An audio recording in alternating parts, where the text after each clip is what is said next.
Révélation de Vladimir Poutine, très intéressant à voir.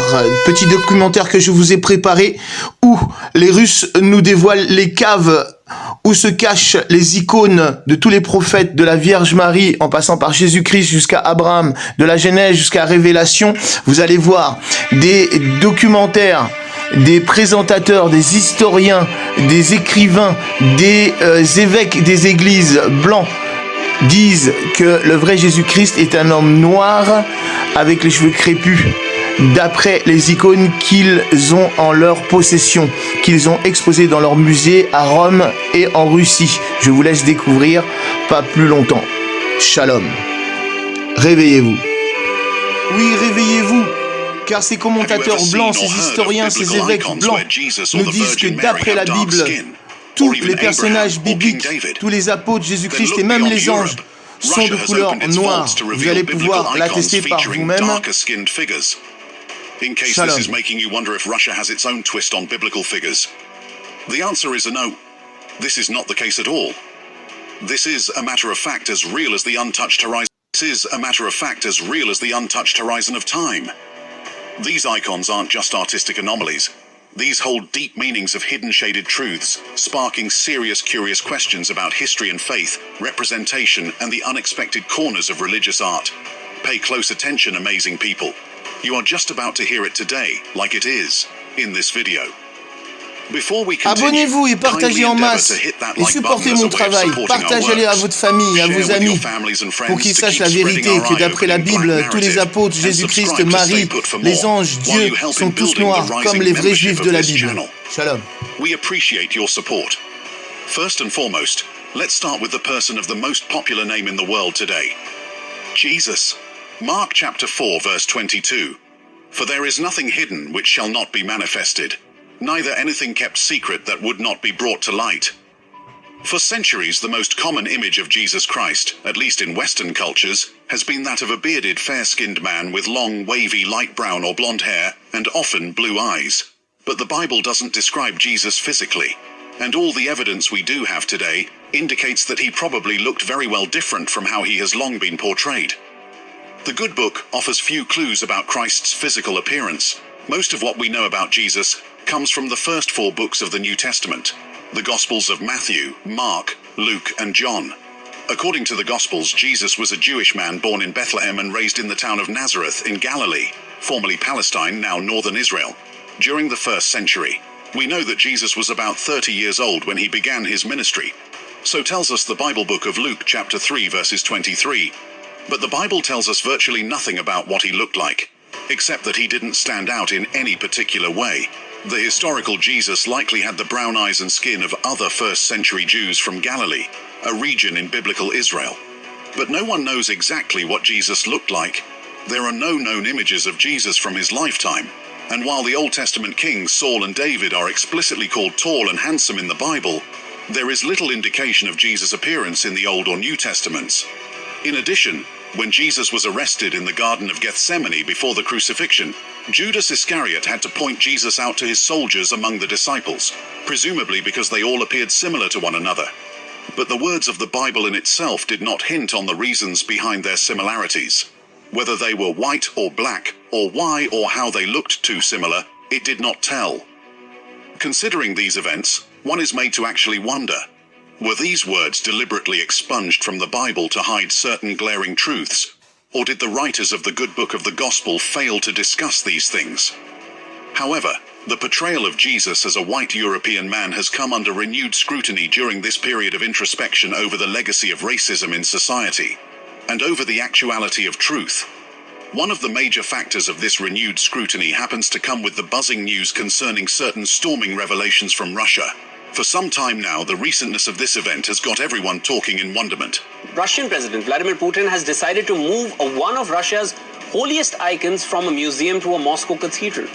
This arises a debate around Putin's growing reliance on the church. Emphasizing on the importance of the holy icon, Putin ordered Andrei Rublev's Trinity be transferred to the Russian Orthodox Church from Moscow's Tretyakov Gallery for a year. The relocation of Russia's most well-known icon highlights how closely the war has intertwined politics and religion. The icon depicts the oak of Mamre, where the three angels visited Abraham in the book of Genesis. Did you notice anything about these icons on display? They are all black. Icons dating back to the 14th century, brought together from private collections across Russia. Rare and strongly challenging masterpieces. Oui, effectivement, là je suis obligé d'intervenir, c'est parce qu'il va décrire que les anges qui sont venus voir Abraham, les trois anges, ce sont des personnages noirs. Ça c'est très révélateur pour vous dire que les anges, Dieu, Jésus-Christ et son peuple sont tous noirs. Regardez comment ça brille dans leurs yeux. Ils sont contents de voir ces vraies icônes avec leurs vraies couleurs. Regardez, ils le disent eux-mêmes. The unveiling of these icons is a powerful testament to the enduring strength of truth.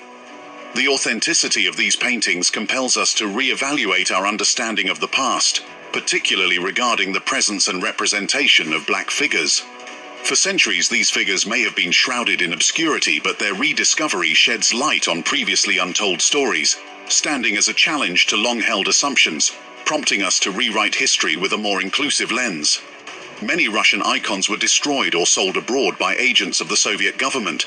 Some were hidden to a country. Since the fall of communism, numbers of icon painting studios have again opened and are painting in a variety of styles for the local and international market. Many older, hidden icons have also been retrieved from hiding or brought back from overseas. The Castel San Angelo in Rome is currently hosting an exhibition of 40 Russian icons that have left their country for the first time.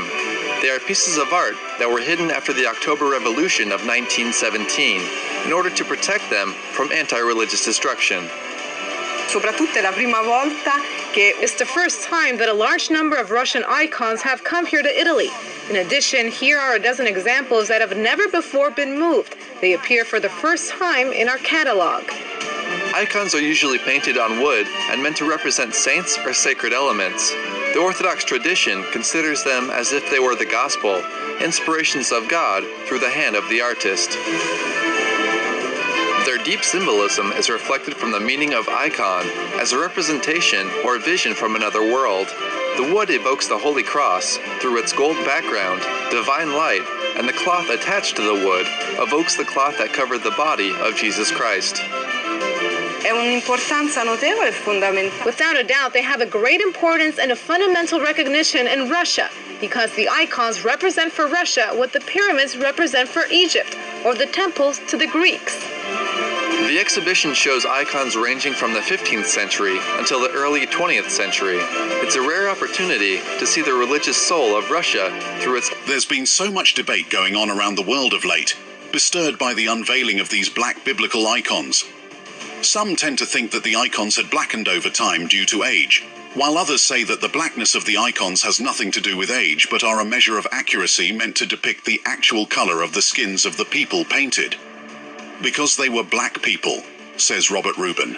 Why didn't their clothes change to black in those paintings or all of the paintings?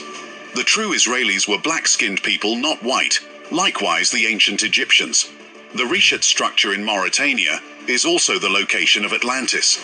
Russians did not change their paintings just as other countries did. They simply kept the true paintings and iconography. Look up ancient maps and you will see that the Kingdom of Judah was later located in West Africa. The Jewish nation was destroyed by Titus. Millions of Jews fled into Africa. They ended up in the west of Africa. From there, they were sold as slaves to almost every part of the world. Do you think the hatred for black people is just normal or a coincidence? No. It was because they, Israelis, did not keep the commandments of God. Moses informed them of the blessings and curses, as we can see in the Bible book of Deuteronomy. God told them they will lose that land to people whom they did not know if they disobey him. The hatred for the black children of Ham and Shem is because the children of Shem have mixed up with the children of Ham. They are both black-skinned. The prime target of this hate is actually the children of Shem. Shem is being punished for his disobedience to his God. Another insightful one from Johnson here says, because black people were the people in the Bible that the Americans turned white when they told the stories to us. But Russians didn't get the memo. They went off for real history. Chapter 1 verse 5. Revelations chapter 1 verse 15. Go check it out. It's in the text. It's not because of a candle or anything else these people are talking about. In that case, the whole picture would be black, not just